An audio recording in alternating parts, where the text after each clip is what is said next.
Ashley Benefield being found guilty of manslaughter, not murder in the second degree. The jury kind of made some concessions and somehow agreed that the lesser charge was appropriate. What is next for her? Well, sentencing. She faces up to 30 years in prison with a minimum of 11.5. Joining me to discuss, Robin Dreeke, retired FBI special agent, chief of the Counterintelligence Behavioral Analysis Program. There we go. We have a guilty verdict on a case that was extremely confusing, extremely dividing and divisive once people started to actually hear the case in court. I think a lot of us had our preconceived notions going in, and as it continued, as it should, opinions can change. What's been your thoughts as the case progressed through and she took the stand and we heard more and more arguments from both sides?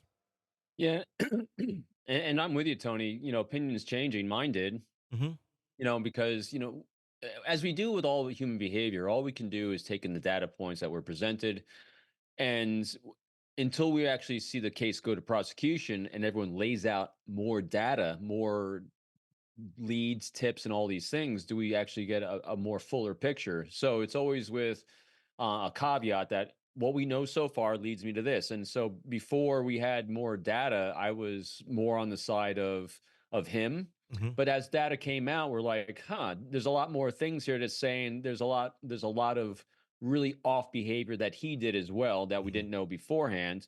That still being said, I still didn't see what I really wanted to see, which was mother-daughter communication. I know. And and that to me, and I even have it in my notes here, even before, as I took my notes on this case prior to the conviction as I was prepping. My question was this, and this is why I'm very happy that there's accountability for death, but not murder. It's manslaughter. So Hmm. I think that's appropriate sentencing. That's a steep sentence though on manslaughter. It looks like It is. the window in there. But with that being said, I think that the communication between the mother and daughter to me is really paramount because that lays out, was this a premeditated notion in her head Hmm. or a moment of passionate impulse of defense? Hmm. And so we would only know that if there was ever a communication between the mother and the daughter at some point saying, hey, maybe you ought to just bump this guy off, maybe we should just do something. I don't know what it would be, but we've seen this in other cases where that is a great insight to what was going on in her mind, because that's what this always comes down to when we're going for a conviction, whether it's manslaughter, acquittal, Hmm. or murder, is what was in the mind of the assailant, of Hmm. the person that was committing the murder. And we don't truly know that, I think, in this case yet, because she's kind of been all over. And maybe we didn't see it because there's nothing there. I mean, we did see some Possibly. celebrate information. We did see some texts back and forth, but we didn't see anything there. And I can only assume it's because there was nothing there to see. Otherwise, I would assume that this would have been part of the case itself. But we certainly did learn a lot more about Doug.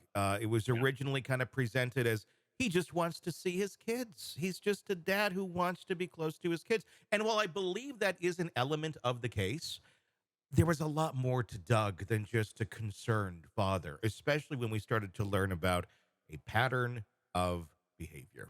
And it Hmm. really, one of the biggest pieces, I think, of this, and to me, what I'm guessing maybe moved the jury from second degree to manslaughter was the revelation of the text message or the email that she had found between Doug and his wife, who is ex-wife, who is now deceased, where she is telling him just how upset and sad and betrayed she feels that he's not the person that she thought she was marrying, and how upset she was that he kicked her on their honeymoon cruise because he couldn't get it up and he had to use Viagra. And in his own frustration, he takes it out on her. I mean, this is something where and then you start learning more about the behavior, start learning Hmm. about his extreme jealousy when Ashley was on a cruise with her mom because there was some male voices in the background as someone was walking around the ship, and he goes immediately to, I want to destroy those people and take them off of the earth. Not a normal response from anyone. Well, actually, it's in line with a normal response of a 13-year-old. Yes. Very much so. A very high testosterone Yes. 13-year-old boy who has no control over their emotions, but we're talking a Yep. man who's like in his 50s at this point. Massively insecure, Yes. wants total control because of their own insecurities, their own feeling of inadequacies, and so they're constantly trying to control the women in their lives to allow themselves to feel fulfilled. Mhm. And yeah, I'm reading John Douglas's book right now. It's the one oh, it's a horrendous one. It's all about the seven I think it's 17 different types of sexual assault and rapes. Oh god. And it's horrendous. And so some of these behaviors are the ones that you see as an escalation, the precursors towards an escalation towards that when it comes to this immaturity, this need to control. Obsession is the name of the book.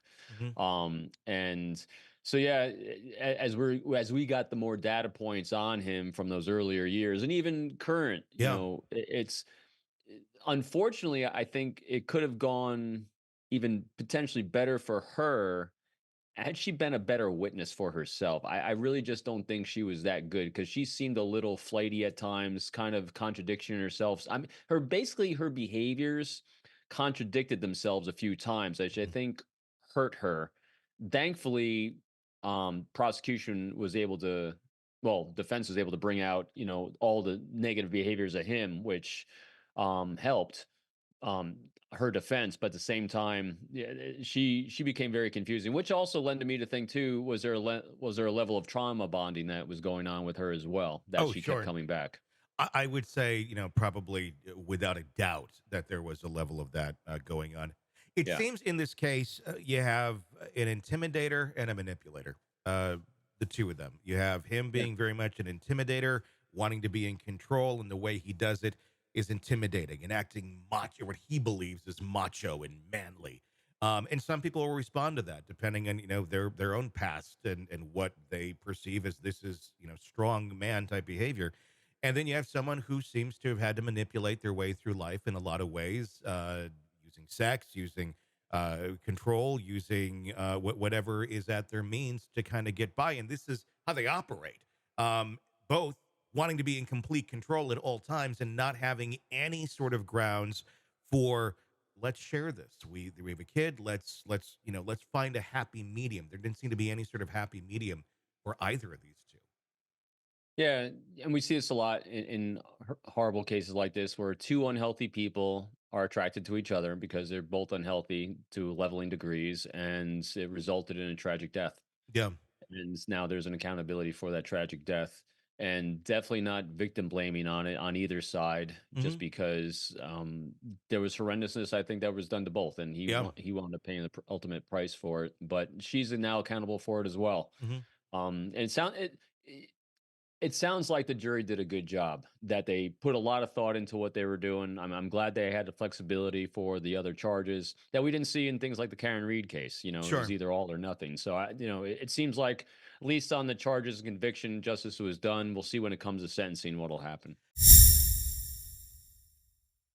Hey, thanks for checking out the video. Be sure to follow us wherever you download podcasts, and especially Apple Podcasts, where you can get advanced episode and premium content on our premium channel right there. Also, be sure to follow us on social media so you don't miss any breaking updates on the stories that matter to you most. We're on TikTok, X, Instagram, Facebook. Just search Hidden Killers Podcast with Tony Brueski, and you'll find us right there. Again, thanks for watching.